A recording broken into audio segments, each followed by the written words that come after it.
Bendito sea el Señor. ¿Cuántos vinieron con hambre de Dios? Aleluya.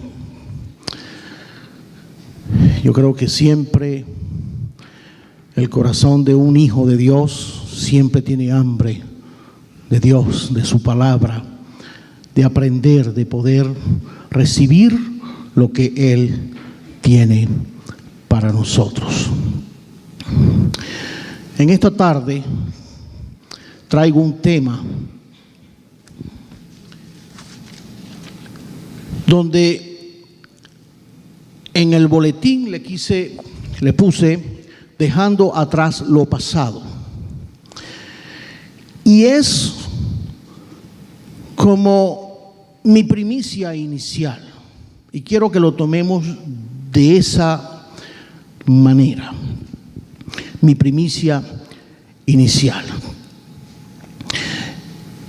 Una palabra clave en el comienzo del año, siempre escucharemos hablar de metas.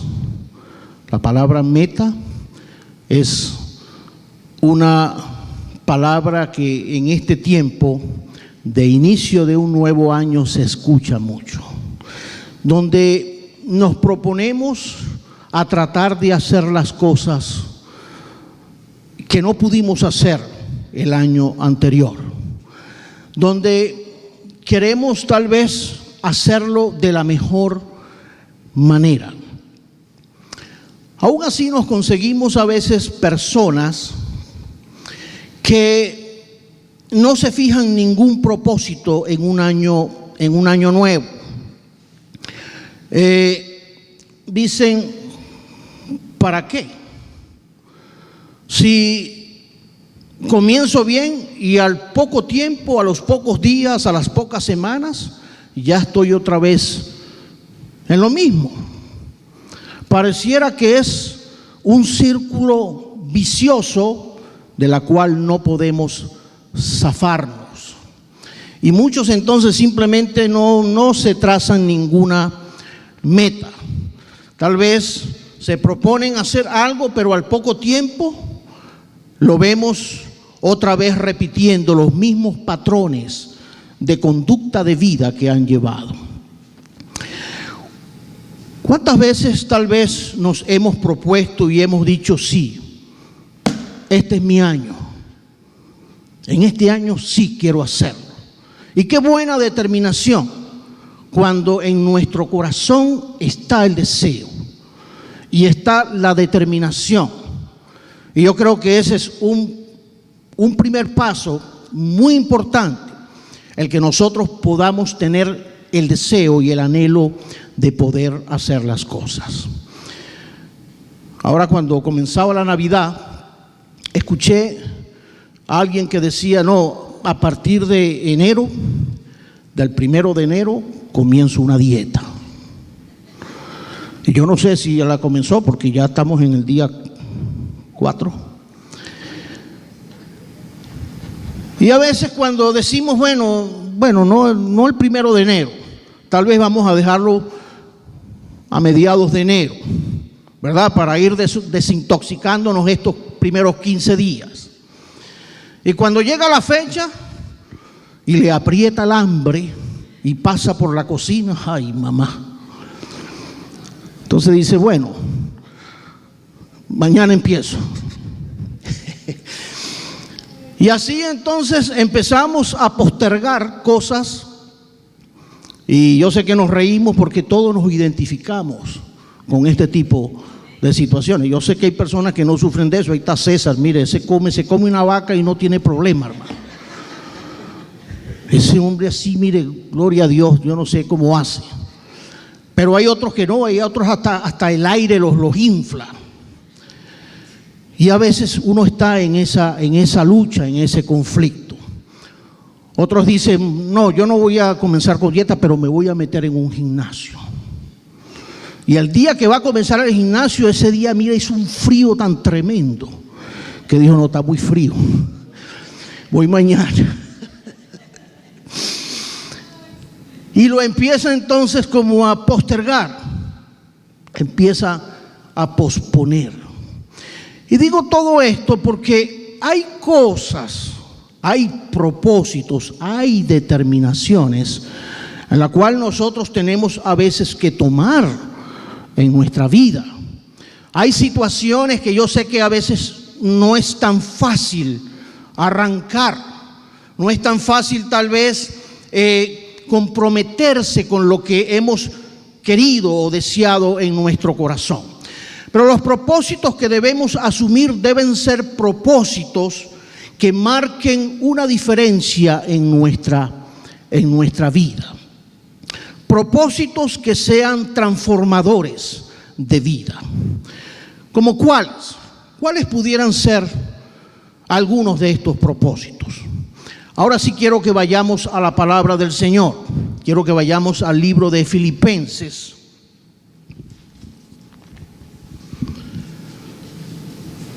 Filipenses capítulo 3. Vamos a leer dos versículos, versículo 13 y versículo 14 de Filipenses.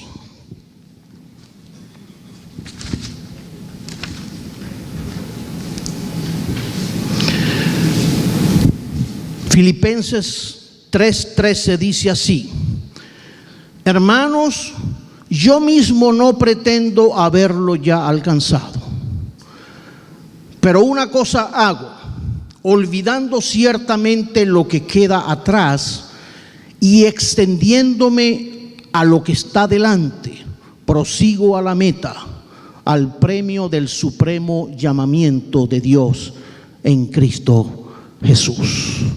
Señor, añade bendición a esta palabra. Trae revelación del cielo a nuestros corazones y trae vida eterna a aquellos que todavía no te han conocido. Te lo pedimos en el nombre de Jesucristo. Amén. ¿Cuáles son estos propósitos? Cuando leemos este texto, un pasaje conocido del apóstol Pablo, en ese querido libro como es el libro de Filipenses, es un libro preferido, es un libro que tiene mucha profundidad y que nos eleva a nosotros cuando podemos entender los rasgos y los propósitos de Dios en el corazón y en el carácter de los creyentes, de los hijos de Dios. Cuando dice, hermanos, yo mismo no pretendo haberlo ya alcanzado, creo que aquí hay una invitación primero a considerar en qué nivel nosotros nos encontramos. Está hablando de que yo no pretendo haberlo ya alcanzado. Eso me ubica a mí en una posición donde estoy llamado a seguir buscando, a seguir adelante, a seguir perseverando en el camino donde el Señor nos puso, en el camino al que hemos sido llamados por el Señor. Pablo había hecho un análisis de su situación y sabía que todavía tenía que seguir luchando, que él no se conformaba con lo que había logrado hasta ese momento, sino que él sabía que él tenía que seguir perseverando en el camino de la fe. ¿Cuántos están perseverando en los caminos del Señor? Mire, una cosa es estar presente y otra cosa es estar perseverando. Son dos cosas distintas, porque a veces la costumbre nos lleva a nosotros a tomar posiciones de rutina, y venimos y vamos y asistimos y nos vamos, pero no se mantiene el espíritu de perseverancia a la cual nosotros estamos llamados por el Señor. Luego conseguimos una invitación cuando dice, olvidando ciertamente lo que queda atrás.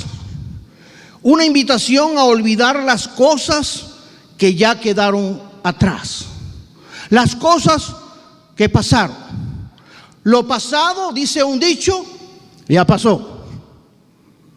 Ya pasó, simplemente es historia, son recuerdos. Hoy día con la tecnología, La gente tiene prácticamente un recuerdo de la vida diaria. Le toman foto, mire, hasta la sombra le toman foto y lo publican. Cada quien lo hace a su manera, ¿verdad? Y ese registro es historia. Cuando usted ve un álbum fotográfico de hace 20, 30 años atrás, no llore, por favor, porque a veces nos da ganas de llorar cuando nos vemos así con aquellas tallitas chiquitas, así, flaquitos. Y después ahora nos vemos que no nos reconocemos.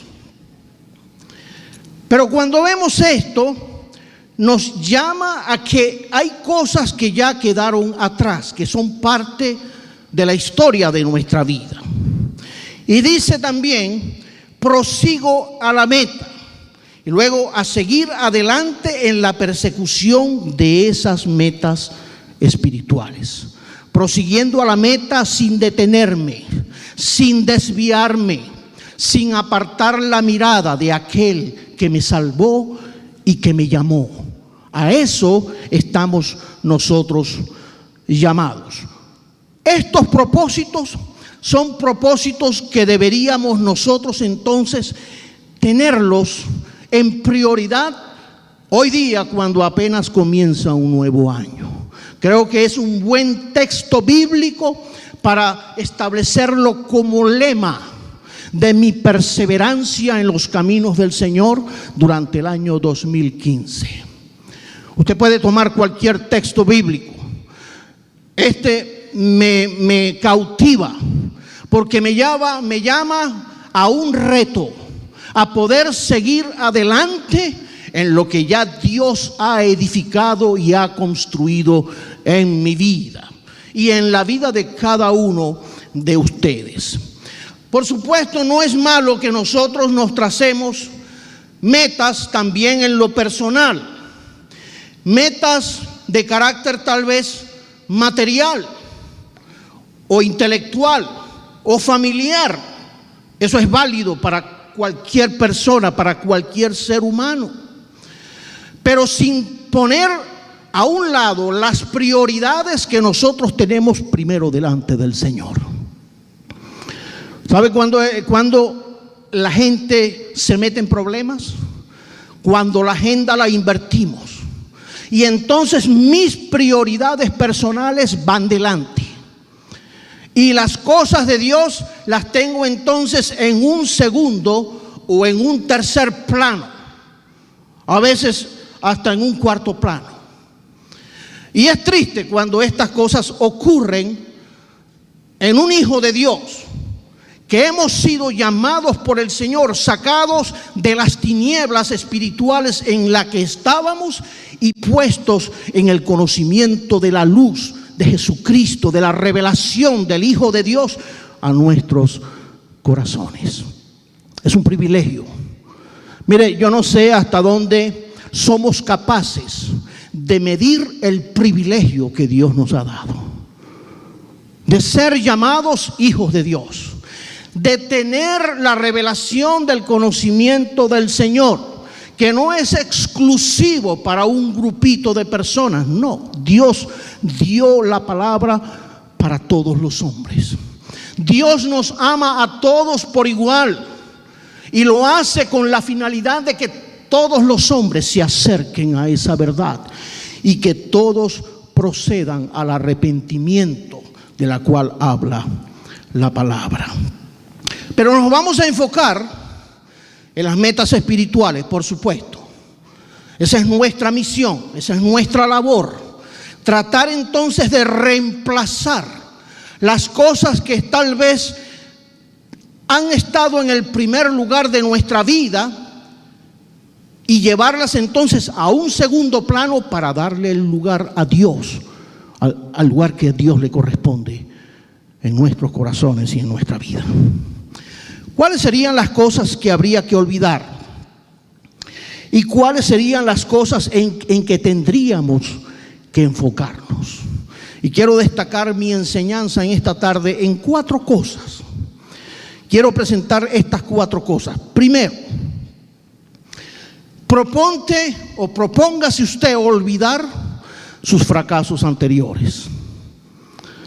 Porque yo sé que a veces eso es una trampa que el enemigo sabe montar bien, para que nosotros podamos entonces vivir prisioneros de nuestro pasado y de nuestros fracasos, cuando esa no es la voluntad del Señor.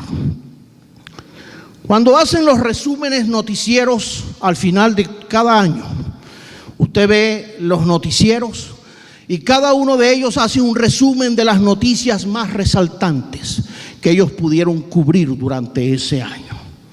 Y vemos de la manera como el mayor fracaso que experimentamos nosotros como raza humana, los vemos entonces en cosas tan relevantes como por lo menos el incremento del terrorismo a nivel mundial.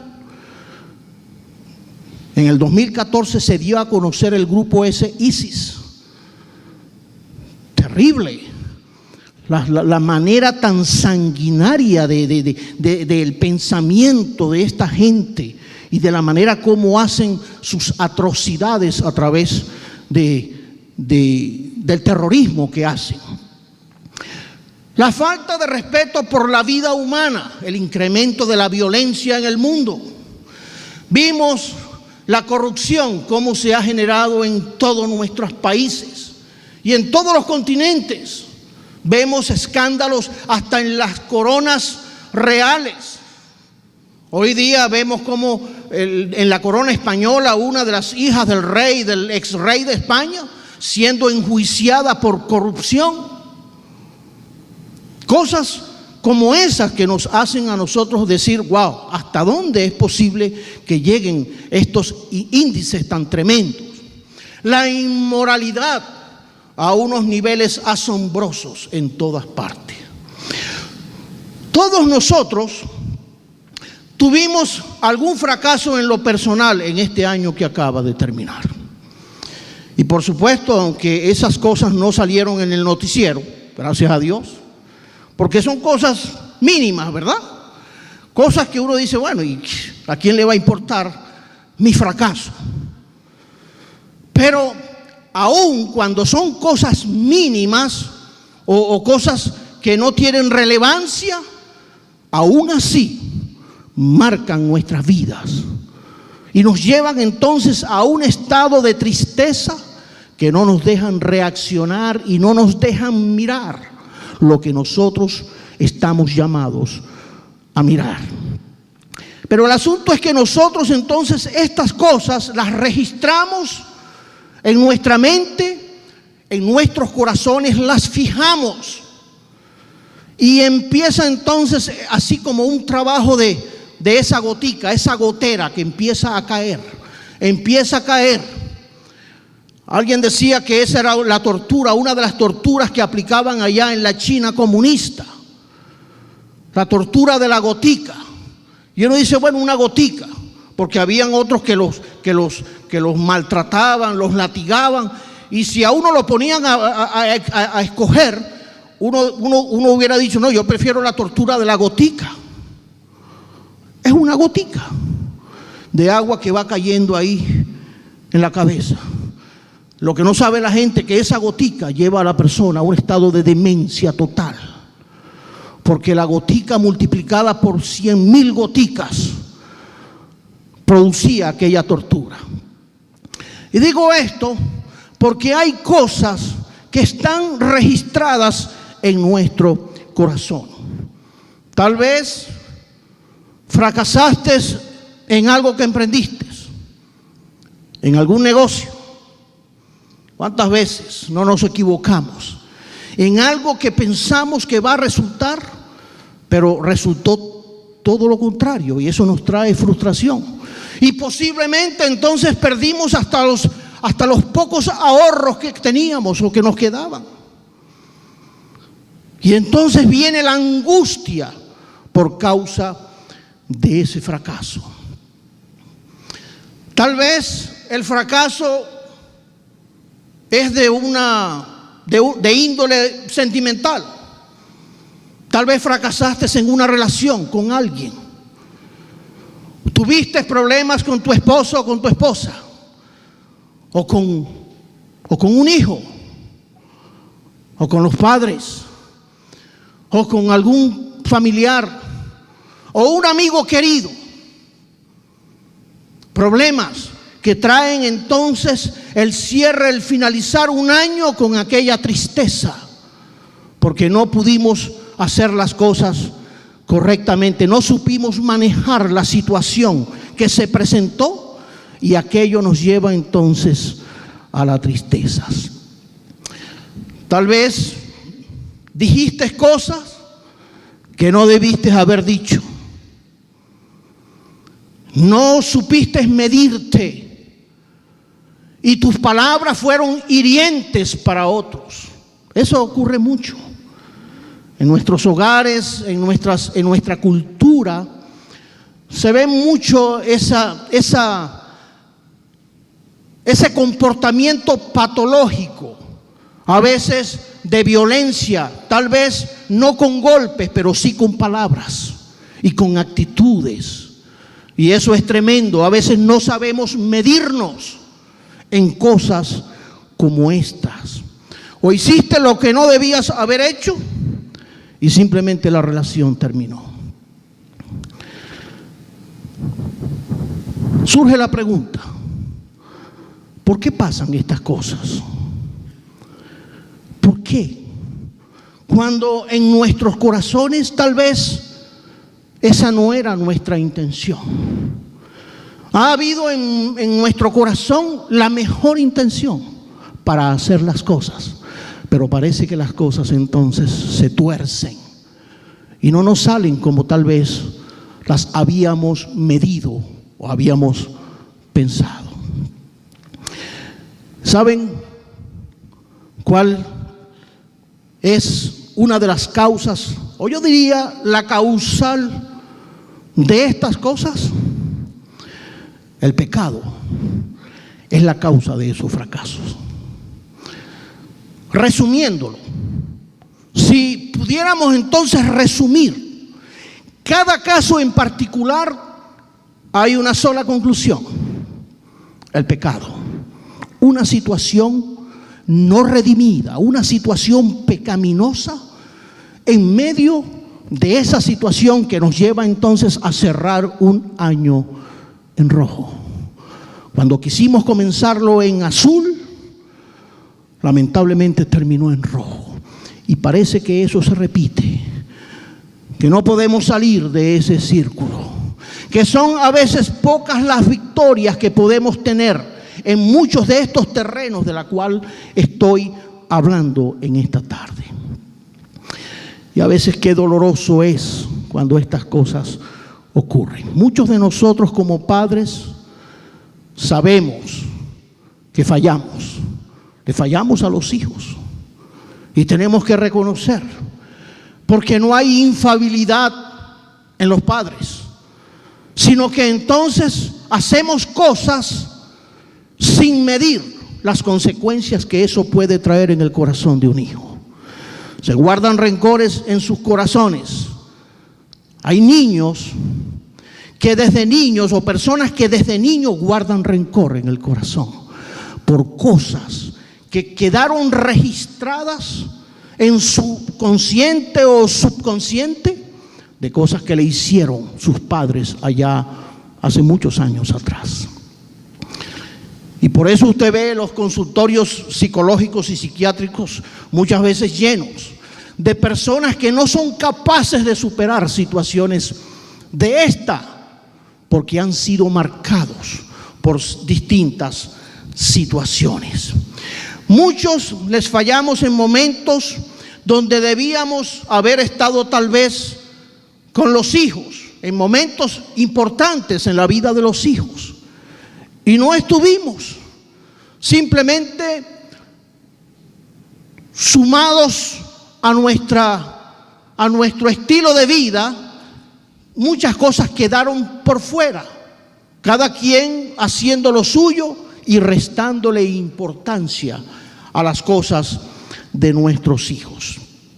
Tal vez son los hijos que se sienten que fracasaron a los padres, también se da el otro caso. Hijos que se sienten culpables porque no fueron sino la oveja negra de la familia. Y yo sé que esa figura, dicen que cada familia tiene una oveja negra. Yo aquí veo puras ovejitas blancas, lo que veo yo aquí. Aleluya.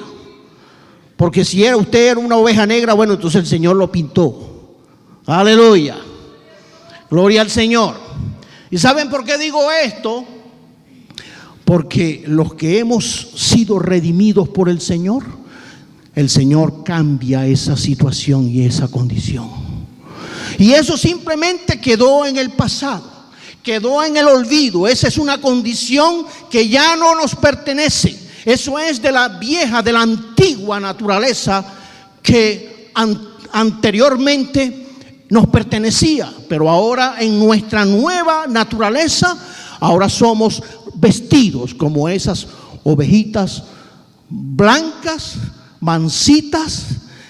Bueno, a veces mansitas. A veces hacen como los perros, así que uno le va a pasar la mano y el perro voltea y le saca el hocico a uno. Pero Dios quiere que nosotros aprendamos a entender el propósito de estas cosas de la cual estamos hablando. El pecado es el gran causante de estos fracasos. Muchas veces, tal vez no le hemos fallado a otros, pero nos hemos fallado a nosotros mismos y nos sentimos frustrados con nosotros mismos.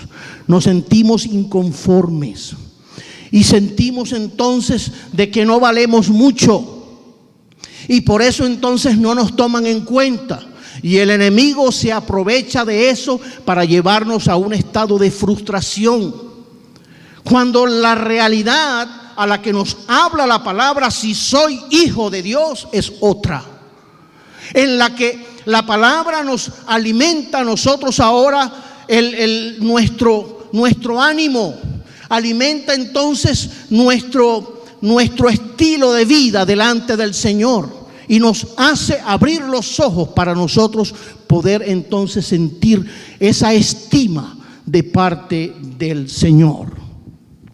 Bendito sea el Señor para siempre. Este pasaje nos habla de no quedarnos atrapados con nuestros fracasos de ayer. El Señor no quiere que vivamos en el pasado. ¿Cuántos están de acuerdo con esto? Dios no quiere que usted viva en su pasado, sumergido en sus frustraciones, en sus tristezas, en los recuerdos de lo que me hicieron allá en mi pueblo, o de lo que me hizo fulanito de tal, o de lo que me hizo menganito. Porque a veces el enemigo le sabe sacar provecho a esas cosas y nos lleva entonces a un estado de postración. Nuevo año, el comienzo de un nuevo año es un excelente momento para olvidar nuestros fracasos pasados. Es un buen momento para quitarnos esas cadenas que nos atan a esos recuerdos tristes y dolorosos del ayer. Dios no quiere que vayamos por la vida pensando que somos unos fracasados o arrastrando la carga del fracaso. Esa no es la voluntad de Dios.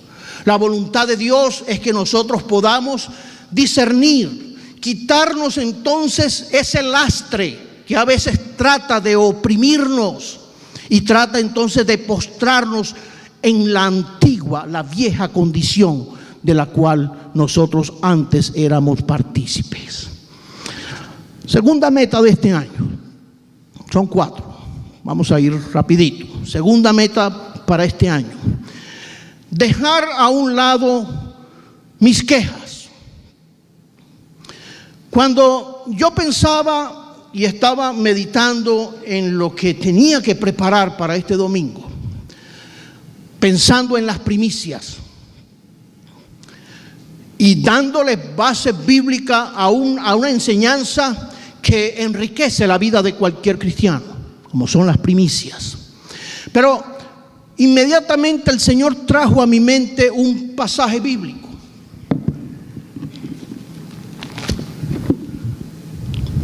Y ese pasaje bíblico está en Mateo 5, cuando dice: pero yo os digo que cualquiera que se enoje contra su hermano será culpable de juicio, y cualquiera que diga necio a su hermano será culpable ante el concilio, y cualquiera que le diga fatuo quedará expuesto al infierno de fuego.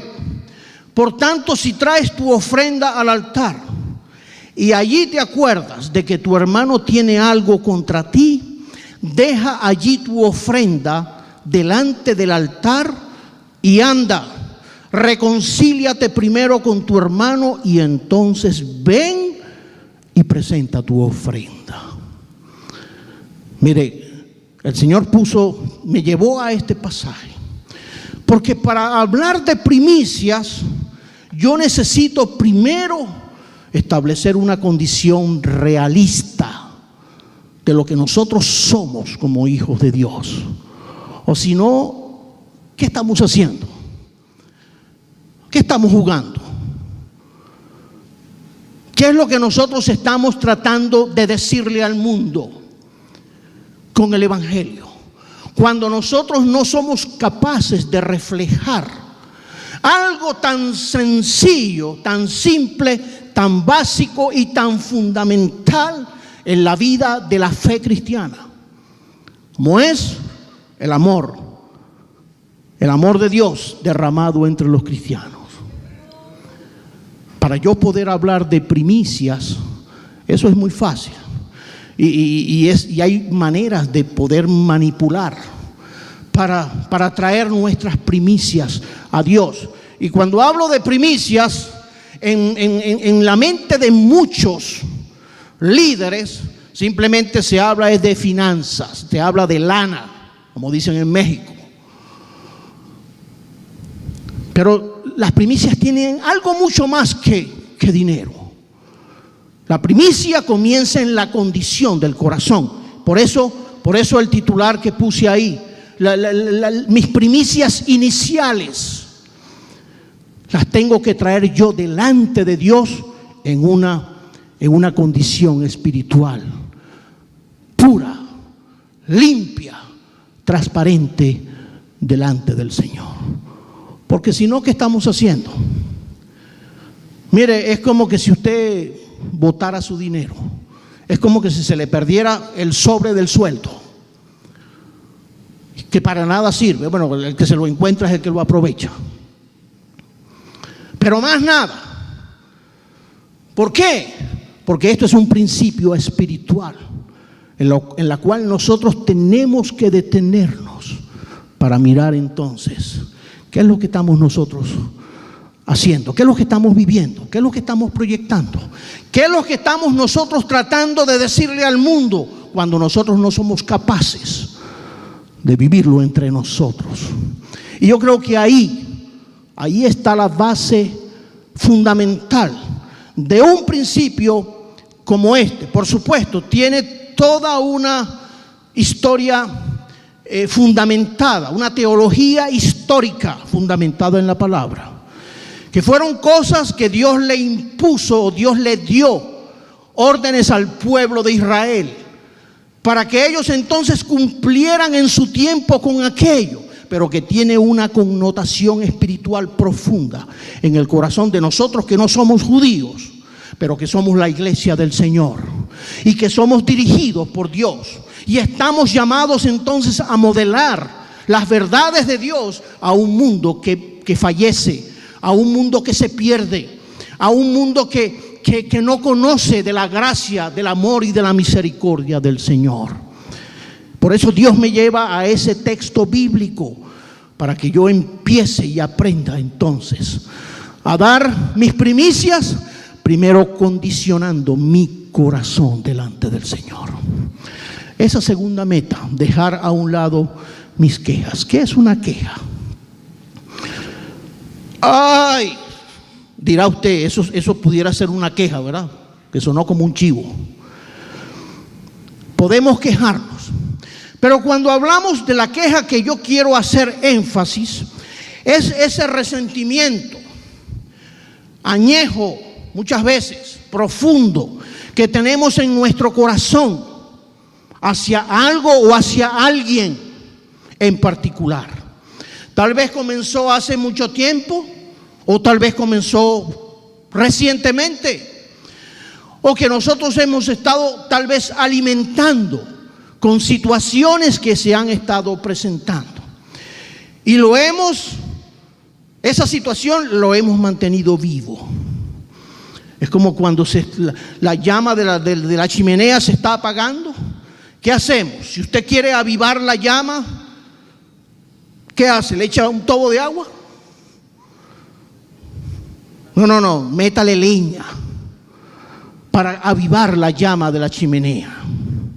Y a veces eso es lo que hacemos con nuestros resentimientos y con nuestras quejas, que en vez de buscar entonces la solución, lo que hacemos es alimentarlas más. Lo hemos mantenido vivo, es algo que se ha alojado en nuestro corazón y que se rehúsa a olvidar y perdonar. ¿Hemos pensado en las consecuencias o en el efecto destructivo que pueden tener las quejas en nuestras vidas?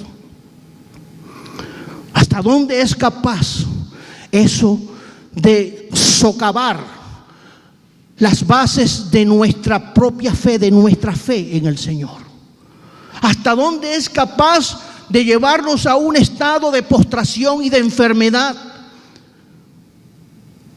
cuando no tratamos de atenderlo, sino que al contrario lo alimentamos?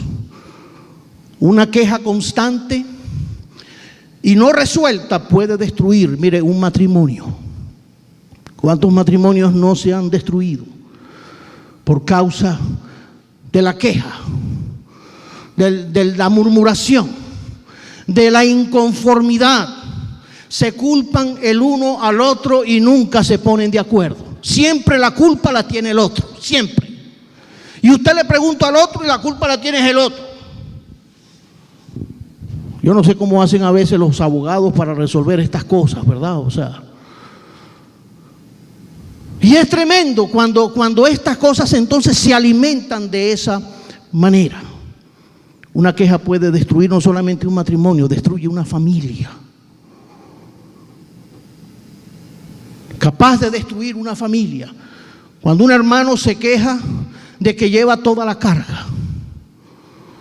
Cuando la familia es numerosa. Y hay entonces los que se recuestan siempre a uno. Y uno entonces empieza a quejar porque siente que lleva la carga de todo. Y ahí comienzan los problemas. Y el otro se queja de que no lo ayudan y que no lo apoyan. Y el otro dice que no va a hacer nada porque nadie hizo nada por él. Y así comienzan los resentimientos. Y el otro dice, a mí nunca me tomaron en cuenta. Y el otro lo que hace es pegar gritos y no resuelve nada. Y lo que hacen es alimentar más una situación. Puras quejas. Sin buscar la sabiduría y la dirección de Dios ante situaciones reales que tenemos que a veces que enfrentar. Problemas familiares. Que a veces muchos lo que hacen es hacer como el avestruz, meten la cabeza en el hoyo, como lo dije en estos días. Y piensan que con eso resuelven el problema. No, la situación está ahí. Quejas que se convierten entonces en raíz de amargura en el corazón de muchos. Una queja puede arruinar una amistad que es muy hermosa. Y esto sucede con mucha frecuencia. Todos tenemos ese amigo del alma. De alguna u otra manera estamos vinculados.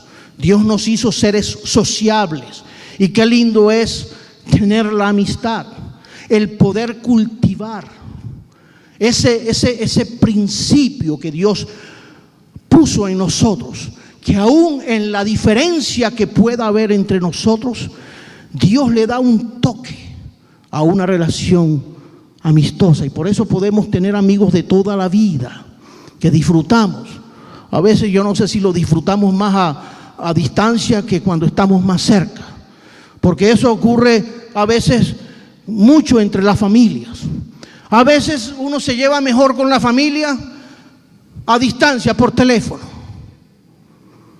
Porque cuando empieza entonces uno a convivir, empiezan a salir los defectos y empiezan las inconformidades y empiezan entonces las quejas, las quejaderas, porque nadie es perfecto y porque cada quien tiene entonces, ha desarrollado un estilo de vida, una manera de ser, y a veces hay incompatibilidad entre uno y otro que producen este tipo de resentimientos.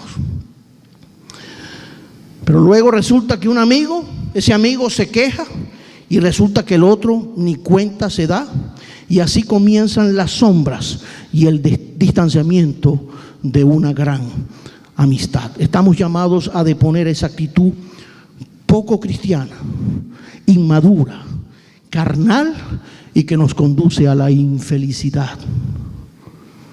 Y yo creo que una de las cosas, una de las virtudes a las que estamos llamados los hijos de Dios es a cultivar no solamente el amor entre hermanos, que de hecho somos por la gracia de Dios, sino el poder cultivar esa pincelada que Dios puso en la relación interpersonal con otros seres humanos, como lo es la amistad, el poder ser amigos, el poder dejar a un lado las pequeñas diferencias que pudiéramos tener y darle entonces el lugar a algo que realmente tiene que tener valor en el corazón de un hijo de Dios.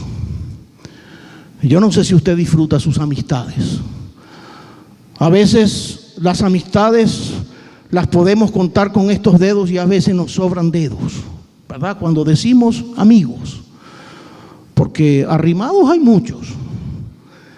Mire, cuando la gente más o menos tiene cierta posición y cierta condición y la gente ha llegado, mire, les sobran los amigos. El teléfono no deja de repicar todo el día en la casa. Pero el día que esa persona cae en desgracia por cualquier cosa, el día que esa persona cae en un hospital o le pasa algo, hasta ahí llegaron los amigos. Y ahí se mide. Y ahí es donde uno le da el valor verdadero a aquellos que en las buenas y en las malas ahí siempre están. Que no son nuestros amigos por lo que somos ni por lo que tenemos, no por lo que tenemos, sino por lo que somos. Amén. Por esa virtud que Dios ha derramado en el corazón de sus hijos. Bendito sea el Señor para siempre. Una queja puede dividir no solamente un matrimonio o una familia. Una queja puede dividir una iglesia. ¿Cuántas iglesias no hemos visto divididas por la queja? Pleitos unos con otros. Los que tenemos varios años en los caminos del Señor sabemos lo que estamos diciendo. Es triste cuando supuestamente la iglesia debería ser como ese refugio, como esa casa de refugio, como ese hospital, como ese lugar de reposo, como ese lugar de esperanza para todo el que venga, para todo el que entre. Pero después que eso sucede, entonces aquí pareciera que entonces nos convertimos en lagartos y empezamos a caernos a mordiscos unos a otros. Y yo no lo digo por ustedes, pero a ustedes se lo digo.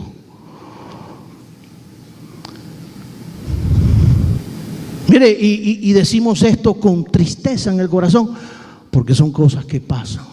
Uno que está en contacto con otros pastores y otros ministerios, tantas historias que uno escucha, que uno dice, y ese es el pueblo de Dios. ¿Hasta dónde? O sea, ¿hasta dónde nosotros estamos realmente aprendiendo, creciendo, madurando las verdades de Dios en nuestras vidas, identificándonos con el amor con que Dios nos amó a nosotros identificándonos con esas verdades que son las que tienen que movernos a nosotros, las fibras más íntimas de nuestro ser, para nosotros decir con propiedad que soy creyente, que soy cristiano, que soy un hijo de Dios. Porque si no, mire, de la boca para afuera. Por eso el Señor dice que llegará el momento donde muchos dirán: Señor, Señor, en tu nombre hicimos. ¿Y qué les dirá el Señor al final? Apartaos de mí, hacedores de maldad, porque yo no os conozco. Porque de la boca para afuera cualquiera habla. La situación está en que hay cosas en las que yo necesito ahora empezar a adiestrarme. Si hay algo que le pido al Señor para este nuevo año: Señor, ayúdame a amar así como tú me amas a mí. Ayúdame, Señor, a ser un buen portador de llamarme hijo de Dios y poder ser transparente delante de ti y amar a mis amados, a mis hermanos, a mi prójimo. Aún más allá, el Señor va más allá cuando dice: tienes que amar a tus enemigos. Mire, y cualquiera dice por ahí: al Señor se le pasó la mano, porque sabe que es difícil tener que amar al enemigo. Pero aún así, Dios nos llama a que amemos a aquellos que aún nos desprecian y a aquellos que no le caemos bien y que no estamos en su agenda para nada. Aún así, Dios nos llama a nosotros a amarles con un amor indechable. Bendito sea el Señor para siempre. Una queja puede dividir una iglesia. Comienzan los problemas porque un hermano se queja contra otro, y este se queja contra aquel, y este grupo se queja contra el otro grupo. Eso me hace acordar del conflicto que vivió, que tuvo que manejar Pablo con sabiduría, buscando dirección del Señor, cuando ahí en Corintios, una de las iglesias más problemáticas que tuvo que manejar el apóstol Pablo, de las iglesias que fundó, en Corintios Pablo se graduó en manejar problemas, conflictos dentro de esa comunidad de creyentes. Cuando uno se levantaron y decía: yo quiero decir que cada uno de vosotros dice: yo soy de Pablo, y yo de Apolos, y yo de Cefas, y yo de Cristo. El que era de Pablo era porque no estaba de acuerdo con Apolos. Tenía la queja contra Apolos y contra Cefas, y aún contra Cristo mismo. Porque diciendo el uno: yo ciertamente soy de Pablo, y el otro: yo soy de Apolo, ¿no sois carnales? Y Pablo tuvo que confrontar situaciones como esta. ¿Por qué? Porque eran realidades que se presentan en las iglesias. Tal vez usted ha escuchado decir esto muchas veces: no hay iglesia perfecta. Y eso es verdad. Hablando terrenalmente, si usted está presumiendo una iglesia perfecta, déjeme decirle y darle una mala noticia: no la va a conseguir. No la va a conseguir. Aquí en esta tierra no la va a conseguir. Y yo no sé a veces los motivos por los cuales nosotros podemos irnos, movernos de algún lugar a otro. Pueden ser motivos legítimos. Hay motivos que se pueden analizar y estudiar y uno les da la razón. Pero no siempre es así. Regularmente los motivos, cuando uno empieza a escuchar los argumentos. Yo recuerdo, miren, en una oportunidad alguien puso una queja porque hubo un domingo donde yo no lo saludé. Y se quejó. Y créame que yo no lo saludé, no porque no quise saludarlo, ni cuenta me di. A veces, porque como uno es humano, y a veces, y uno también a veces cargado de situaciones, de pensamientos, de problemas, es posible que le haya pasado cerca a la persona y tal vez distraído, desconcentrado, no lo saludé. Y la persona puso la queja porque el pastor no lo saludó. Y puede ser que hayan situaciones donde el pastor esquiva a la gente, no sé.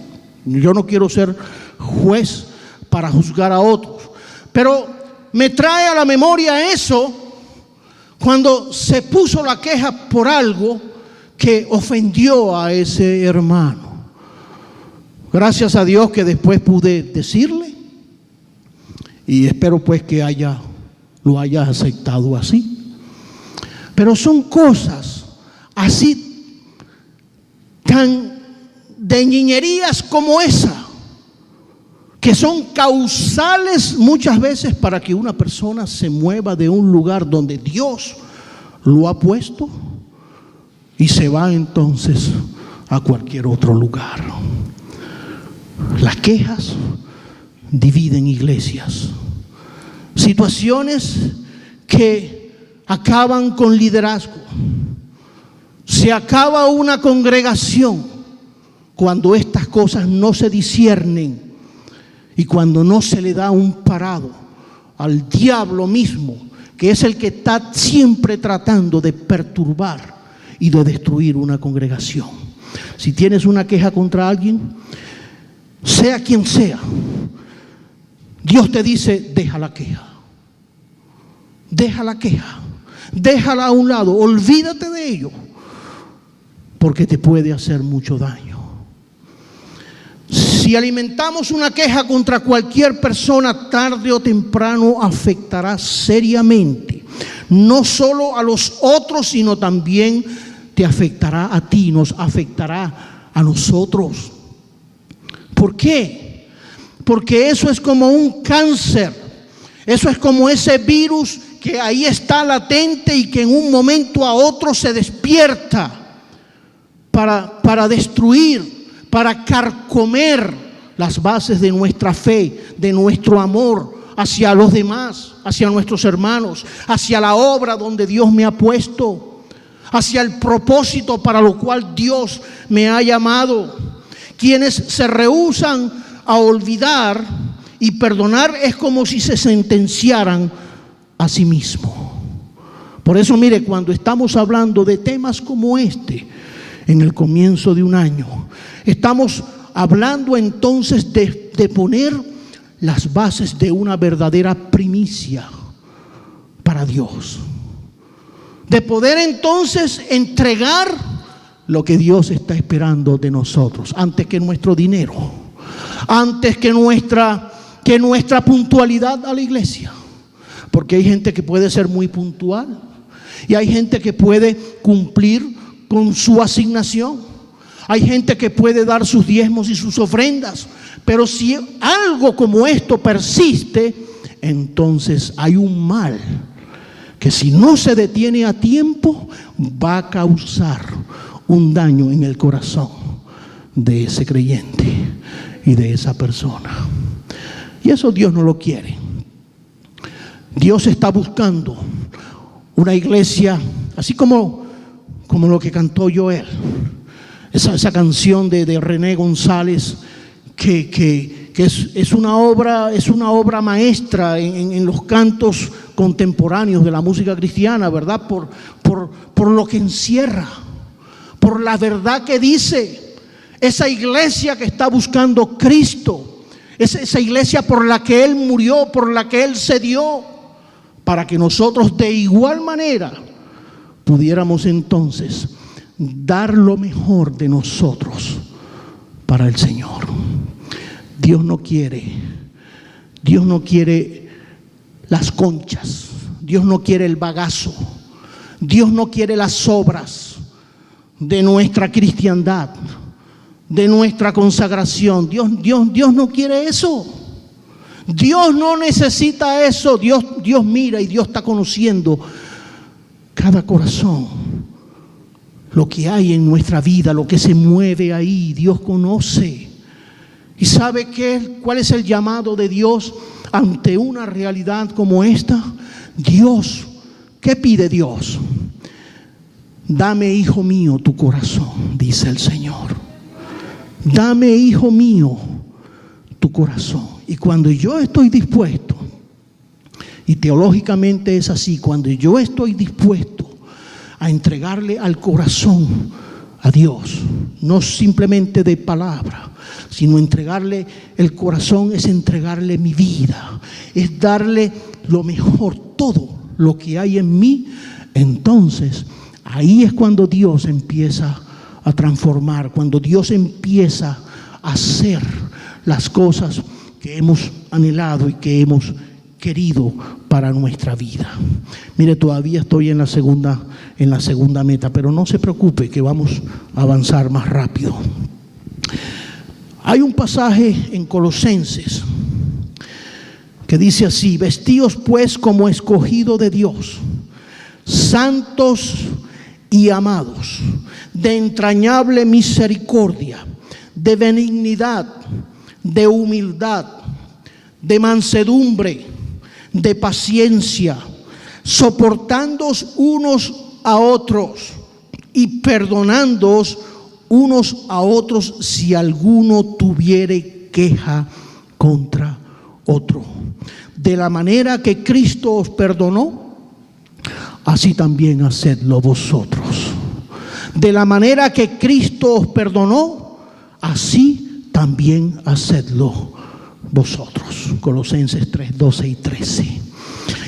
Quienes se rehúsan a olvidar y perdonar es como si se sentenciaran a sí mismos y viven entonces en esa prisión, en la prisión de la ira, del resentimiento, del enojo, de la prisión de la culpa, de la depresión. Y esa no es la voluntad de Dios, eso no es lo que Dios quiere para usted.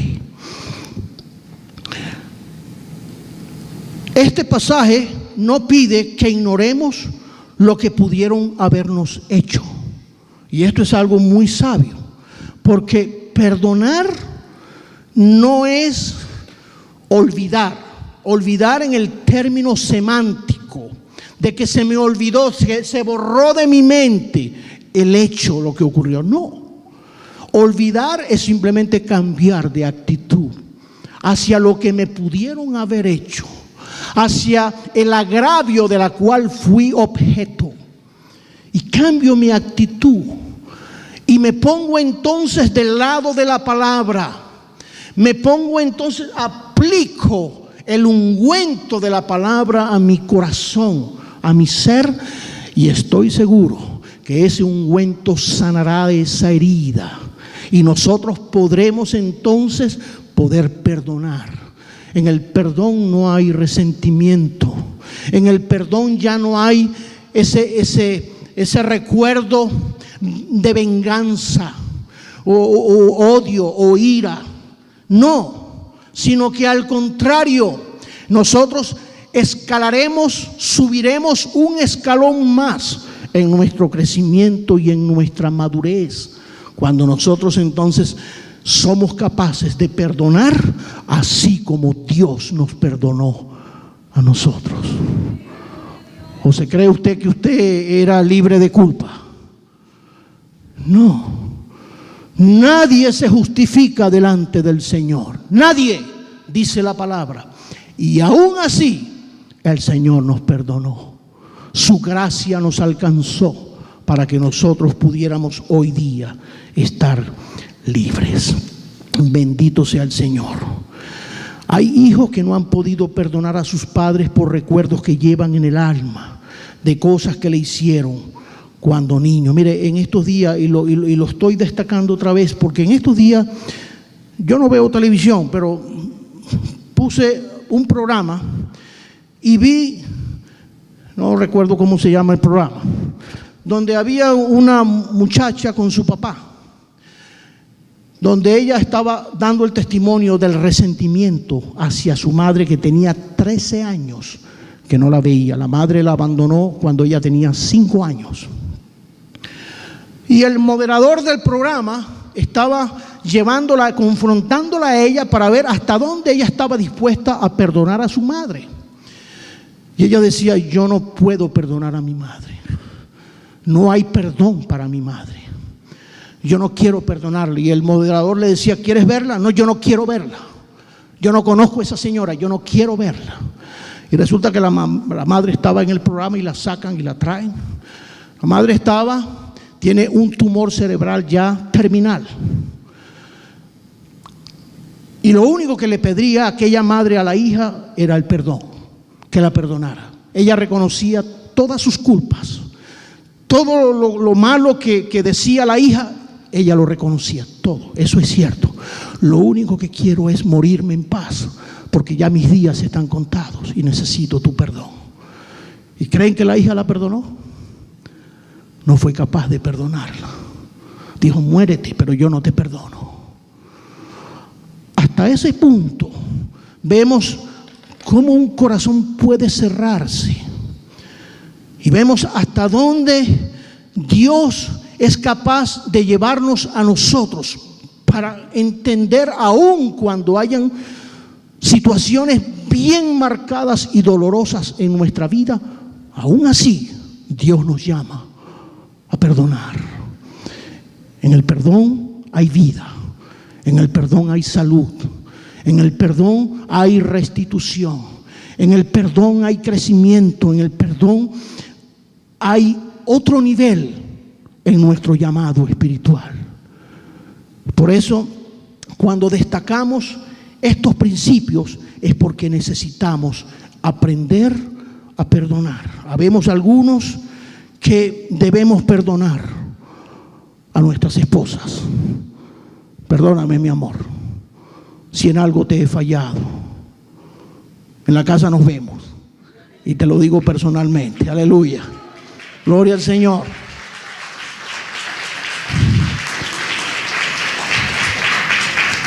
Y viceversa, esposas que necesitan perdonar a sus esposos por situaciones. A veces situaciones que se convierten en hábito, en maltratos, en forma de comunicarse, y que marcan y separan y distancian, y que a veces nosotros no nos damos cuenta, pensamos de que lo estamos haciendo bien y estamos marcando el corazón de las personas que ciertamente amamos, pero que a veces no sabemos expresarlo, que no sabemos decirlo. Algunos necesitan perdonar a un compañero de trabajo, a un jefe. He escuchado muchas veces quejas de creyentes hacia sus jefes. Sí, podemos tener jefes. ¿Qué se puede esperar de un jefe impío? Que no sea creyente, que sea mundano, cualquier cosa, porque no todos son iguales. Pero ahí es donde está la disposición de uno como hijo de Dios y de creyente, de poder entender la posición donde Dios nos ha puesto y la posición en la que está esa otra persona. Pero yo necesito adiestrarme en la práctica del perdón, la disposición a perdonar, siempre, siempre, sin condiciones. No importa la situación que sea, siempre la disposición es hacia el perdón, porque eso es lo que dice, lo que enseña la palabra de Dios. Algunos debemos perdonar por alguna queja contra algún miembro de la congregación, porque me hicieron esto o me hicieron aquello. Yo creo que este es un buen momento para el perdón. Yo sé que a veces decimos, ay, pastor, si usted supiera lo que me hizo. Es que usted no se imagina. A mí no me importa lo que haya pasado. El problema no es medir el grado de la situación que pudiste haber vivido. El problema está en aprender a practicar algo que el Señor dijo y mandó y lo estipula para sus hijos, para que nosotros podamos vivir en la verdadera libertad, la libertad gloriosa de los hijos de Dios. Aleluya. Porque de otra manera, mire, viviremos a despensas siempre de estos fantasmas que nos hacen vivir igualito cuando no conocíamos a Cristo. cuando estábamos en la religión, igualito. Sí, porque yo sé que eso es fácil decir, no, eso son una cuerda de hipócritas y tal, y mire, falso. Pero a veces eso que estamos diciendo, hay 3 dedos que me están señalando a mí. Porque si yo no soy capaz, ahora que vivo en el conocimiento de la luz del Evangelio, no soy capaz de proyectar el amor de Cristo hacia mis hermanos. Por eso, mire, creo que en varias oportunidades le he nombrado este pasaje y lo voy a volver a nombrar. No se preocupe, ya vamos a terminar. Me faltan 2 puntos, pero eso es rápido. No hay apuro. Aquí hay un texto bíblico que dice así: oído, en esto hemos conocido el amor, en que Él puso su vida por nosotros. Y después dice, también nosotros debemos poner nuestras vidas por los hermanos. Interprételo. Yo sé que a veces surgen los teólogos, no, pastor, es que mire, el Pablo lo que quiso decir, Juan lo que quiso decir fue, y empiezan entonces a buscarle las 5 patas al gato. Aquí está la palabra del Señor. Aquí está la palabra. Estamos llamados a amarnos en un verdadero amor. Porque si no, mire, estamos perdiendo el tiempo. Mejor vayámonos al lago y nos llevamos un barbecue y pasamos el domingo por ahí, en otro lado. La verdad tiene que prevalecer. Tercera meta, rapidito: comprométete a restaurar tus relaciones. Comprométete delante del Señor a restaurar eso que se ha fracturado, eso que se ha friccionado, eso que ahora está socavando tu tranquilidad, tu paz, eso que ahora no te deja tranquilo o tranquila. Comprométete a restaurar tus relaciones, restaurar algo que fue lastimado, que fue dañado y que necesita volver a lo que era antes. Aleluya. Dice Romanos 12: no paguéis a nadie mal por mal, procurad lo bueno delante de todos los hombres, si es posible, en cuanto dependa de vosotros. Estad en paz con todos los hombres. Esa frase, en cuanto dependa de vosotros, ahí se encierra la actuación, la actitud, el llamado de Dios para que entonces yo tome la determinación de pararme y decir, sí, Señor, es verdad, no voy a darle gusto al diablo, no voy a perder mi relación, mi gozo, mi comunión tan linda, tan pura, tan preciosa que Dios nos da. Es como un diamante precioso, y que empieza entonces a enturbiarse por cosas que es porque simplemente no las sé manejar. Porque hay situaciones donde entonces trato de hacer como el avestruz y no sé cómo manejarla. Y eso es fácil. Simplemente huyo del problema y escapo. Y hago entonces ahora nuevas relaciones y nuevas amistades, pero dejaste algo fracturado, fraccionado, y esa no es la voluntad de Dios. La voluntad de Dios es que nosotros caminemos en integridad espiritual y que nosotros podamos ser íntegros en todas las cosas de nuestra vida. Si nosotros hemos sido los causantes de lastimar nuestras relaciones con otras personas, entonces tomemos la iniciativa y hacer cualquier cosa para restaurarla. La restauración comienza con la confesión y con el reconocimiento de la causa. Ahí comienza. Y con la determinación en mi corazón de agradar a Dios. Señor, por ti estoy dispuesto a cualquier cosa. Aleluya. En este inicio de año que comienza, piensa en restaurar las relaciones que se han lastimado. Y cuarta y última meta, comprométete a alejarte del pecado. Comprométete delante del Señor a todo lo que sea pecaminoso en tu vida, alejarte. Es un buen tiempo para nosotros tomar determinaciones. Dios está mirando los corazones y Dios sabe hasta dónde nosotros somos sinceros. O simplemente a veces lo que hacemos es correr la arruga de un año a otro. El pecado que cometí los últimos 3 meses del año muerto, del año pasado, entonces lo arrimo al primer trimestre del año 2015. ¿Esa es la voluntad de Dios? No. Comprométete a romper con cualquier condición pecaminosa que tú sabes que persiste y que tú sabes que te roba la bendición, la comunión con Dios y que no te deja crecer. Y al no renunciar a eso, mira, tu año va a ser el mismo círculo vicioso de siempre, que siempre va a terminar en rojo al final de año, siempre.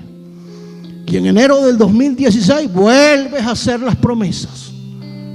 Hasta que no rompamos con esa situación, no podremos ser libres de eso que Dios está pidiendo de nosotros.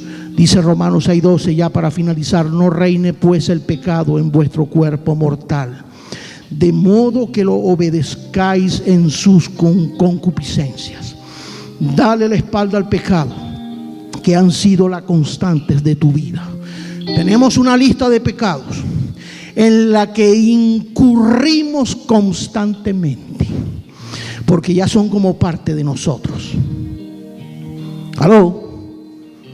Son como parte de nosotros. Cuando Cristo vino a nuestro corazón, mire, esto es una gran verdad y escuche esto ya para irnos. Cuando Cristo vino a nuestro corazón, muchos pecados fueron desarraigados de nuestra vida. Dios los arrancó. Dios arrancó el pecado de la drogadicción que había en mí, pero la arrancó que no quedó ni 1 milímetro de raíz.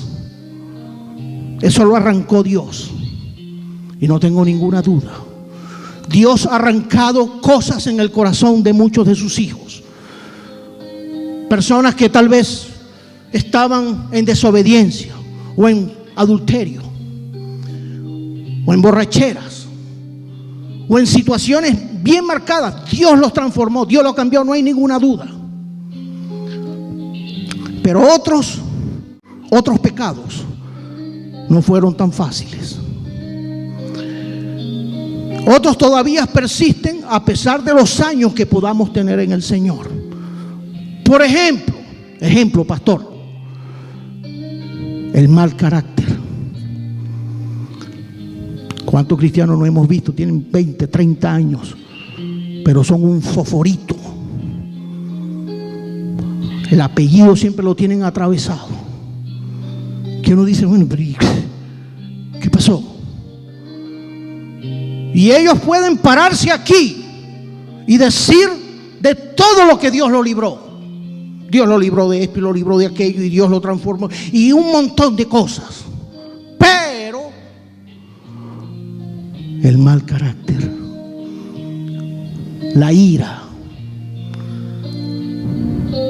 el temperamento atravesado, el indio atravesado, diría un pastor amigo mío.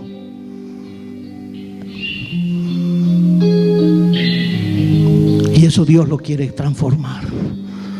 Y no podemos excusarnos y decir, no, es que Dios me hizo así, ese es mi temperamento, ese es mi carácter, así soy yo siempre he sido así. Mentira. Eso es una mentira del diablo para seguir teniendo en sus garras, en sus manos, a los hijos de Dios, la cual Dios quiere transformar y Dios quiere cambiar. Hebreos 12:1: despojémonos de todo peso y del pecado que nos asedia. Aleluya. No permitas que el pecado controle tu vida. Ya eres libre por los méritos de Jesucristo. Aleluya. Vamos a estar de pie en esta tarde.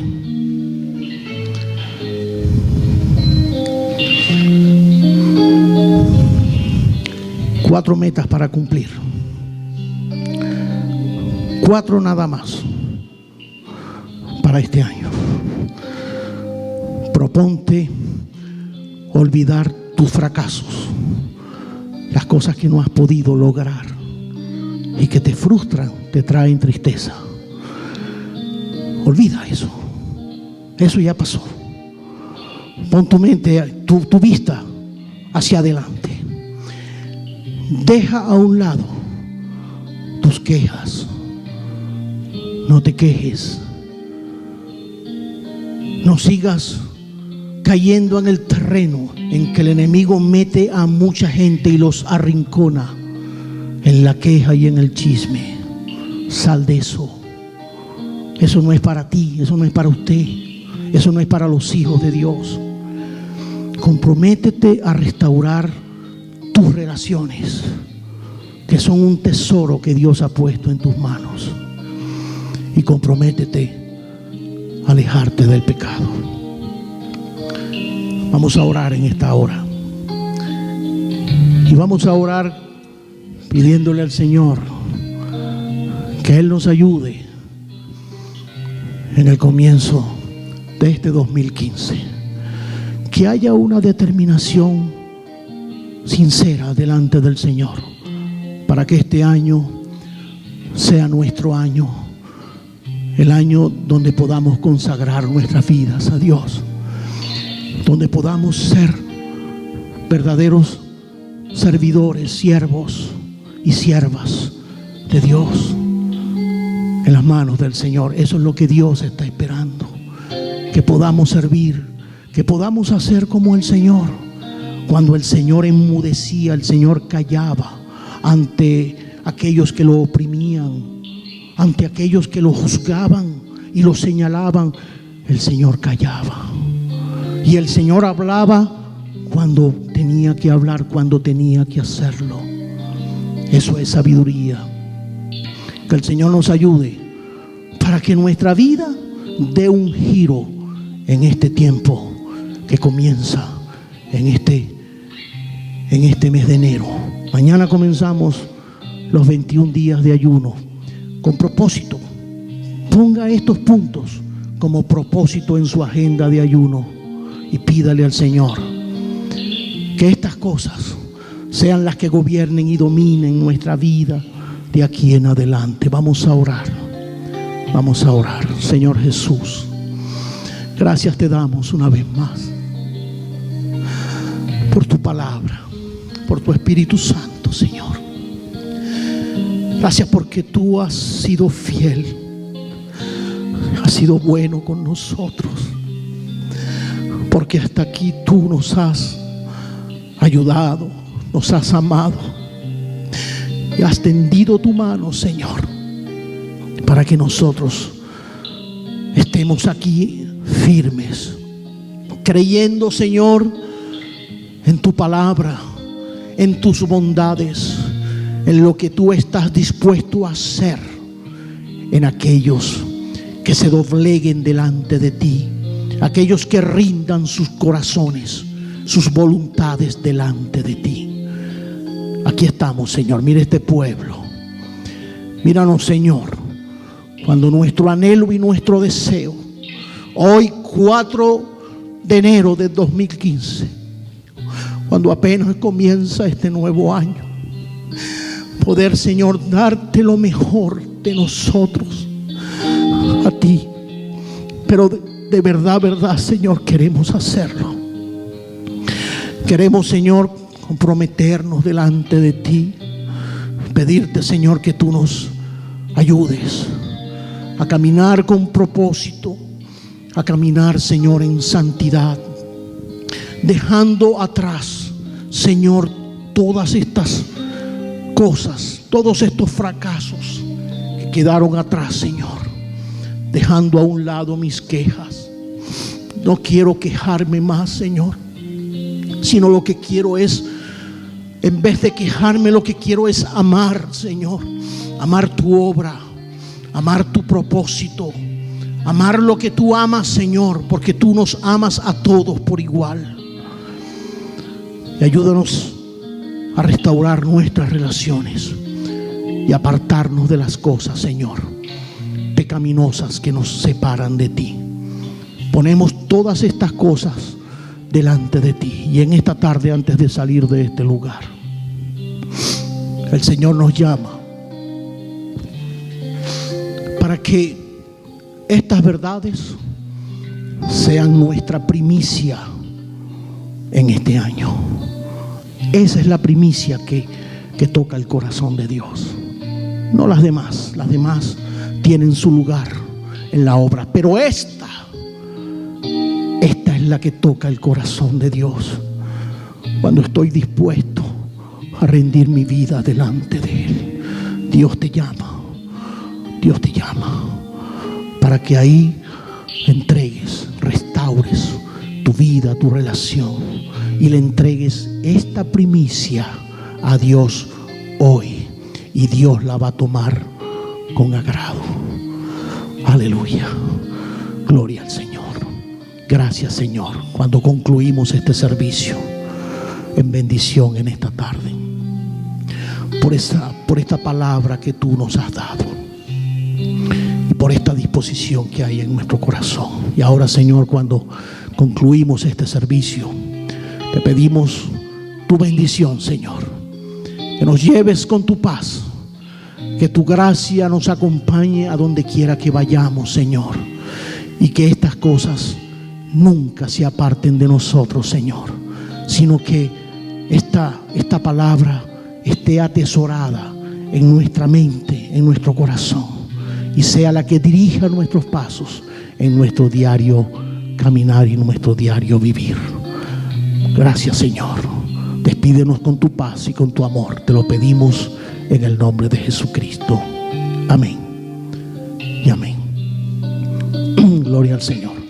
De esta manera quedamos despedidos. Salúdense en el amor del Señor, por favor, y estemos orando en comunión los unos con los otros. Bendiciones para todos y feliz año.